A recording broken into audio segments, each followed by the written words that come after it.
Assalamualaikum warahmatullahi wabarakatuh. Selamat pagi anak-anak. Hari ini kita akan belajar tentang hukum nun sukun dan tanwin.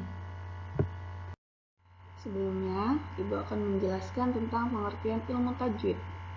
Ilmu tajwid adalah ilmu yang mempelajari tentang cara membaca Al-Quran dengan baik dan benar. Selanjutnya yaitu tentang hukum nun sukun dan tanwin. Contoh nun sukun, bacanya Tanwin, bacanya an, in, un. Bila diaplikasikan ke dalam huruf seperti huruf ba, maka dibacanya menjadi ban, bin, bun.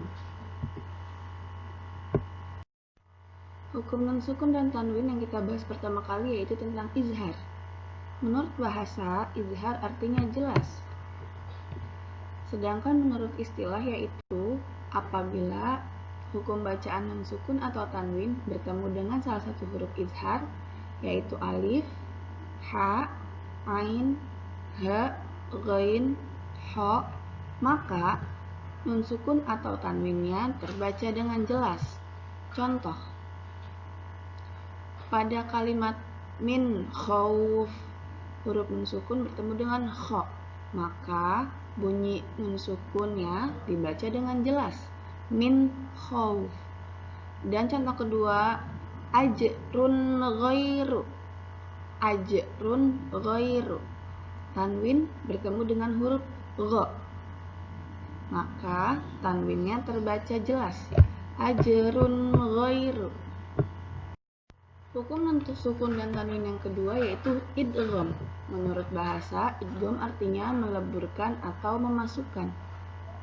Idgham terbagi dua. Pertama, idgham bigunah, artinya dengan dengung, yaitu hukum bacaan nun sukun atau tanwin bertemu dengan salah satu huruf, ya, nun, mim, waw, maka dibaca dengan cara memasukkan suara nun sukun atau tanwin ke dalam huruf idgham bigunnah disertai dengung. Contoh, pada kata mayyaqulu, suara nun sukunnya dimasukkan ke dalam huruf ya dengan dengung, mayyaqulu. Contoh yang kedua, amadim mumaddadah, suara tanwinnya dimasukkan ke huruf mim dengan dengung, amadim mumaddadah.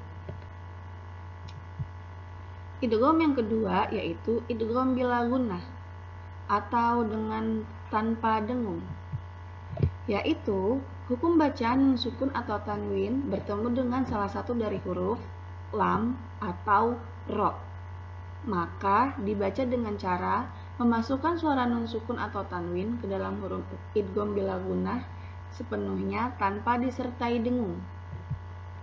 Contoh, wailul likulli, tanwin bertemu dengan huruf lam, suara tanwinnya dimasukkan ke dalam huruf lam tanpa dengung, wailul likulli. Hukum sukun dan tanwin yang ketiga yaitu iqlab. Iqlab menurut bahasa artinya membalik atau menebal,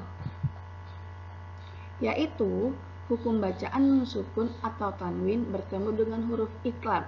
Huruf iqlab hanya satu, yaitu ba, maka bunyi nun sukun atau tanwin ditukar dengan huruf mim sukun yang berbunyi Nun sukun atau tanwinnya ditukar dengan suara Contoh,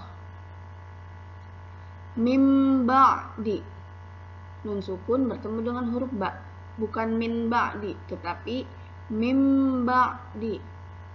Contoh yang kedua, sami'an basira, tanwin bertemu dengan huruf ba, sami'an basira, bukan sami'an basira tapi sami'an basira.